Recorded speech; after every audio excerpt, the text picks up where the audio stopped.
Very hard to feel attached to something like that. Because you're like, oh, that's not us. What does that have to do with us? Well, there's two things that are wrong with that. One, there are Muslims that are included in that. 100%. But that's not the point. The point is that there are people that are in need, and it's our job to stand up for them. It's our job to help them. That's part of what being just is. Allah subhanahu wa ta'ala in the Quran, if you look at the Meccan Quran, the early Meccan Quran, Allah subhanahu wa ta'ala tells us, إِنَّهُ كَانَ لَا يُؤْمِنُ بِاللَّهِ الْعَظِيمِ. They are the people who did not believe in Allah the Most High. Now I want you to think about this statement. That's like something heavy. Like they didn't believe in Allah? What is it that made them not believe in Allah? What would you think comes next? Oh, they worship idols. Right? So something like that, right? Think of something like that. What's the next? They call it jumping. They didn't feed those that were in need. They didn't help the people that were in need.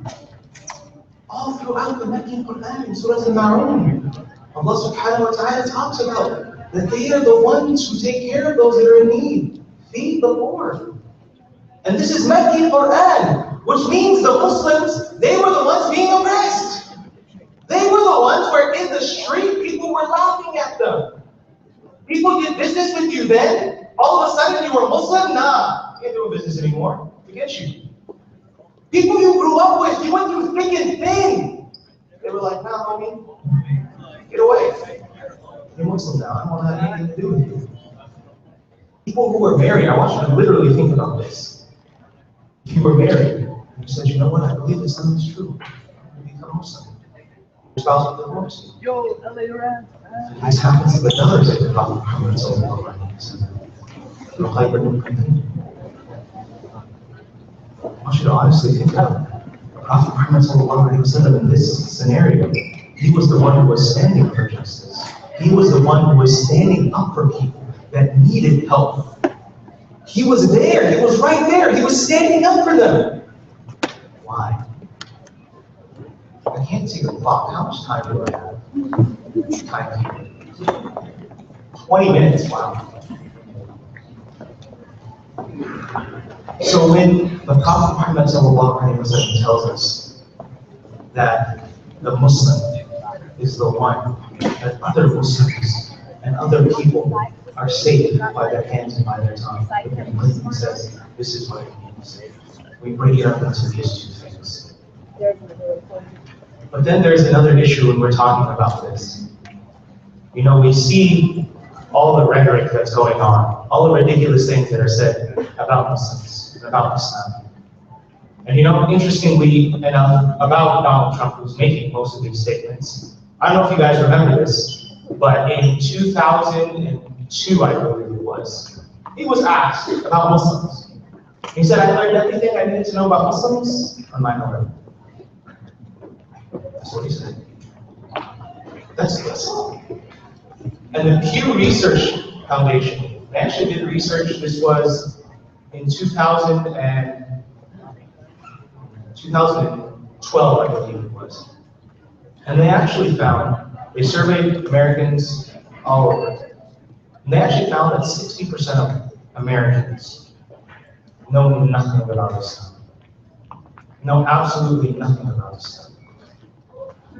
Now that 60% that knew nothing about Islam, they were surveyed and they were asked, are you afraid of Muslims? Are you afraid of Islam and Muslims? Here's how many of them said yes. Throw out numbers, go ahead.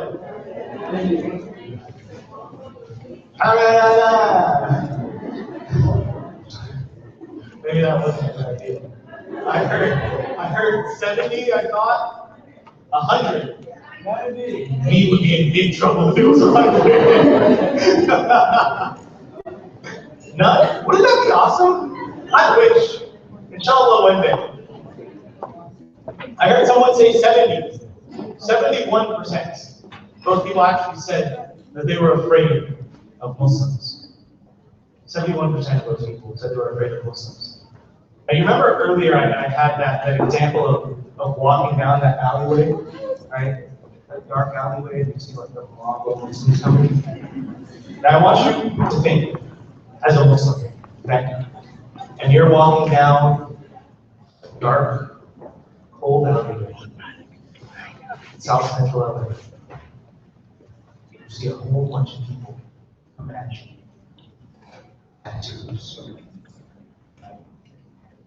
And walking with the leg. Like stereotypical people that you're supposed to be afraid of, right? I want you to think about what you would feel like if this is 11:30 at night. By the way, don't walk in dark alleyways at 11:30 at night.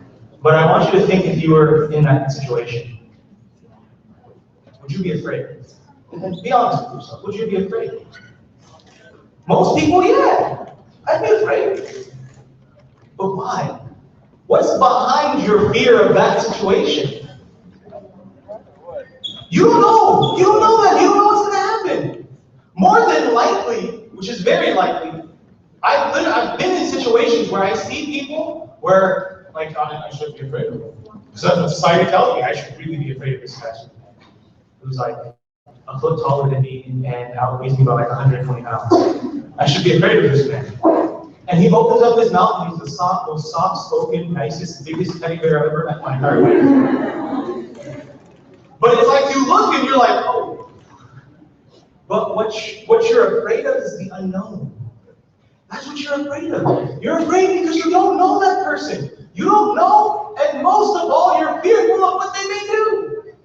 That's really why you're afraid. That's why you feel that hesitation.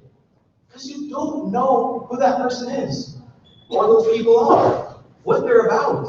You make assumptions, but you don't actually know. So what makes you afraid is that you don't know. So the solution, I'm not going to hold you in suspense. I love it. I love the technical service. I was like, no, tell us the cure. Alhamdulillah. But the solution is very simple. In the past few years, there's been all this rhetoric about anti-Sharia, right? Anti-Sharia is creeping Sharia. Got people like Pamela Geller going all over the place. It's creeping Sharia, they're taking over. It's gonna happen. Don't you know California? I don't know if you guys saw this. Did you guys see the whole California thing? So, well, I know this is true, but this, California actually has an Arabic root. The word California, it has an Arabic root. Someone wrote an article about this, and Pamela Geller found this article. I'll let your imagination run with what she did. But they have all of these bills, right? Oh, Sharia, we should be afraid of Sharia, right? The problem is, why they're afraid of it, they don't even know what Sharia is. And more so, most importantly, we as Muslims ourselves, when people ask us, hey, what's Sharia? Well, I hear it's delicious. But honestly, like, how do we answer that? I mean, like, what is Sharia? Is it something that people should be afraid of? Do we really know what Sharia is? Really quickly. And if most people knew this, just about Islam, or if they just knew this about Sharia, I guarantee that 70% of people, they won't be fearful of Islam. In Sharia, part of it, there's a part called Maqasid al-Sharia, which literally means the goals, the principles of Sharia. So what Sharia is to accomplish. And these things are 5 things. It is the promotion, the protection, and the preservation of 5 things. The first of which is life. Think about that. The promotion, the protection, the preservation of life. Now notice it doesn't say Muslim life or life of Muslims. What does it say? Life in general. Why? Allah subhanahu wa ta'ala tells us in the Quran, وَلَقَدْ كَرَّمْنَا بَنِي آدَمَ. That Allah subhanahu wa ta'ala indeed, absolutely, definitely, without a doubt, He has honored, He has dignified the son of Adam.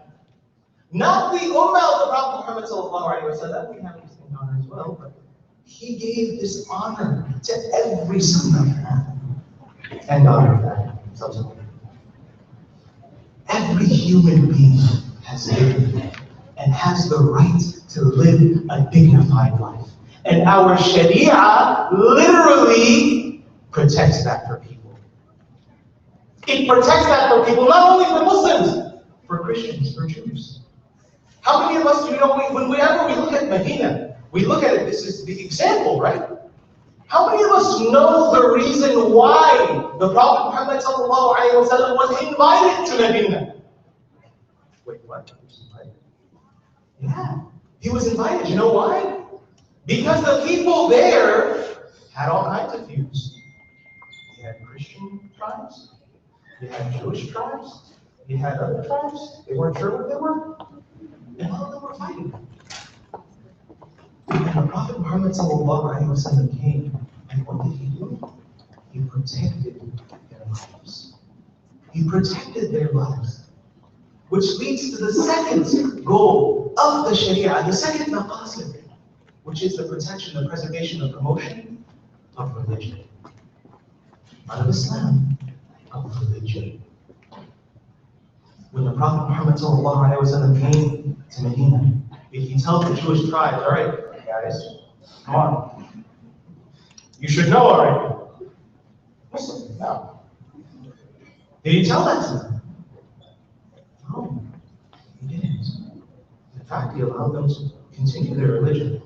It's interesting if you actually read about Jewish theology. They call the golden age of Jewish theology. The golden age in terms of where the most literature was produced, right? The most influential literature was produced about Jewish theology was done under Islamic rule in Spain. Why? Because our religion, our Sharia, protects religion. Protects it. This is what our Sharia is. The third is the protection, the promotion, the preservation of intellect. Of literally being able to use your brain for whatever it is. Being able to have access to education.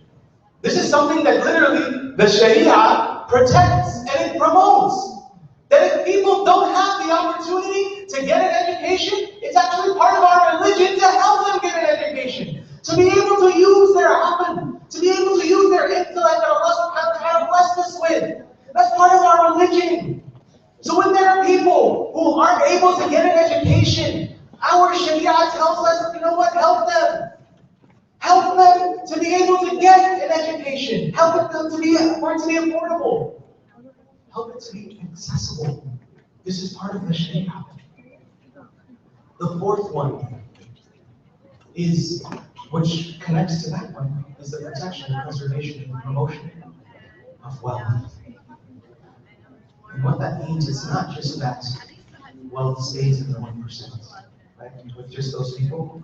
It's interesting because if you look at a lot of the companions of the Prophet Muhammad like Abdurrahman ibn Awf, like Uthman ibn Affan. These were amazing companions. Amazing companions. And when we hear about them, we hear about their amazing sacrifices. When we hear about Uthman ibn Affan, we hear that he was the Nurayn, the possessor of two lights because he was married to two daughters of the Prophet Muhammad. We hear that he was a person that had so much hayat. So much hayat. Literally they used to write poetry about his hayat. And about how much he loved people and his wife actually. They used to write poetry about him. This was who he was, and we hear all of these things. How many of us know that actually he was filthy rich? He was rich. He was a baller by every sense of the word. Abdurrahman ibn Awf, ya Allah. They said Abdurrahman ibn Awf could literally sell you sand in the middle of the desert. He never had much problem making money. He was rich. But the wealth, his money, it was in his hand. It wasn't in his heart. he used his money. Anytime he had the opportunity to give, he gave. Uthman ibn Affan, when the masjid wasn't big enough for everyone to fit in, he was the one who paid for the expansion. Even after that, after it was already, more people were coming in, he paid for the second expansion. If you go to Masjid Nabawi right now, there's the area, you'll notice once you get into where the Prophet Muhammad's grave is, you'll notice there's it's like you're walking into it. Because it looks very different than the rest of it. That area that looks different than the rest of it, Uthman ibn Affan, he's the one who paid for that expansion. Having wealth, there's nothing wrong with having wealth. But the key is, how do you use that wealth? How are you using it? The last one, and the fifth one, is the protection, the promotion, and the preservation of family. The right to have families, the right to have healthy families. Unfortunately, nowadays there's so many problems that we have in society. So many issues that are happening. And most of them, and by the way, this is from psychologists, not even from an Islamic point of view, from psychologists, they say it's because of the breakdown of the family. That they don't have that initial support system. Then it becomes very hard for them. And Islam came, and the Sharia is here to protect and to promote having healthy families, whether you're Muslim. This is what Sharia is. This is what our deen is. This is what our deen teaches us. And if people knew this, if they knew this about our deen, do you think they would be afraid of us? Do you honestly think they would be afraid of us if they realized, you know what? Everything that Islam kind of stands for in this Sharia, everything it stands for is kind of what I'm looking for in life. What I hope to have and accomplish. And if more people knew that, then there would be less people who are afraid. There would be more people who know about us. And that would reduce and, in other terms, eradicate the fear that exists right now. It would. I truly and honestly believe it. But more so, and what I really want to instill in myself first and foremost, and then all of us, all of this that I'm saying right now, they're just words. Some of you haven't even heard a word I said because you're still asleep, like that guy over there. I'm joking. See, I said that guy over there, they're all his sisters, so anyways. It's truly and honestly just words, in one ear out the other. I come to you in an hour and you're like, yeah, he said something about Islam. I think. I hope. I don't really remember. I just remember he's not sure to come from me. That's all I remember. But what I really want to hammer home is that third question. You remember I started off with 2 questions. Who are you? Right? What does it mean to be that? The third question is why. Why do you choose to be that? That's the most important question that each and every one of us needs to ask ourselves. Why are we Muslim? Why is it important that we know our deen? Why is it important that we follow, that when we say we are Muslim, we follow it up with action? Why are we doing what we are doing? Because, and I truly and honestly, I truly believe this. So, as Rashad mentioned, I work with an organization called Sahaba Initiative, and we do social services in Riverside and in San Bernardino counties. But our main office is actually in San Bernardino. And we're actually the only Muslim organization in San Bernardino, which makes things very interesting, and made things very interesting after everything that happened on December 2nd.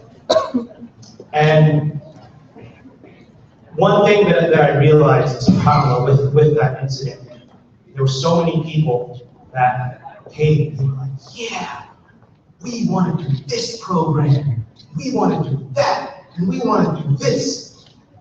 And then I remember one of my teachers, he asked, why? I said, why are we, why do that?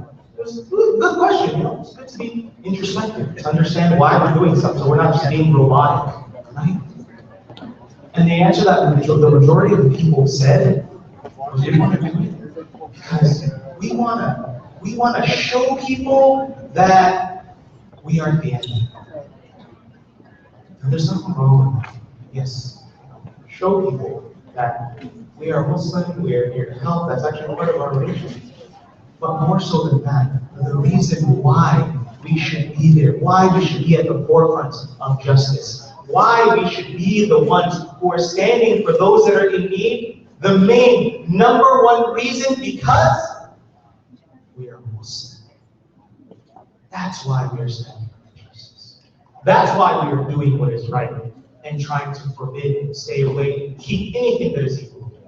That's why we are doing it. Not so people can see us and they can write an article about us, or we can post a picture on Instagram like, oh, man. That's not why we're doing it. We're doing it because our religion tells us to do it. That's why we're doing it. And until we do these things, because it is what our religion teaches us, then, only then, will people understand and they will see the sincerity.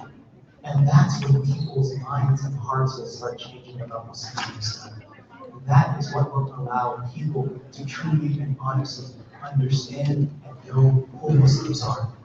And once again, who are the Muslims?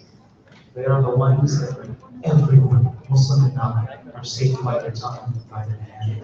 I ask and I pray that Allah subhanahu wa ta'ala makes each and every one of us amongst the people, that all people are safe by our tongue and by our hand. And I ask and I pray that Allah subhanahu wa ta'ala makes each and every one of us amongst the people who are a source and the driving force of goodness and of justice. And I ask and I pray that Allah subhanahu wa ta'ala allows each and every one of us to be a positive and beautiful mirror of the akhlaq of the Prophet Muhammad sallallahu alayhi wa sallam. أقول قولي هذا وأستغفر الله لي ولكم فاستغفروه إنه هو الغفور الرحيم. جزاكم الله خير. السلام عليكم ورحمة الله وبركاته.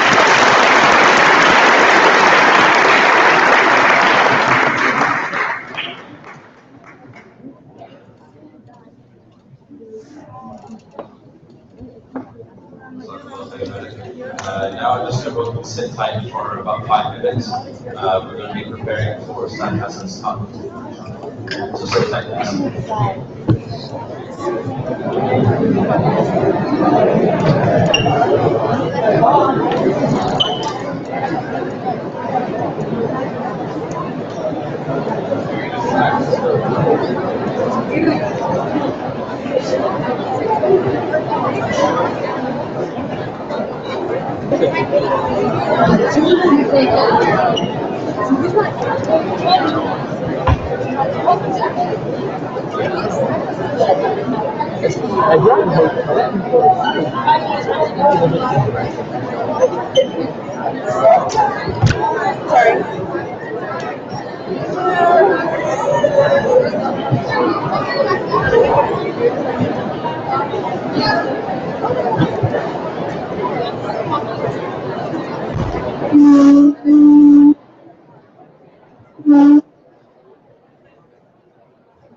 Matching today again? This is his sister's jacket. Why are you wearing Steven's jacket? How does it even fit you? I know. Now the question, how does it fit her? What?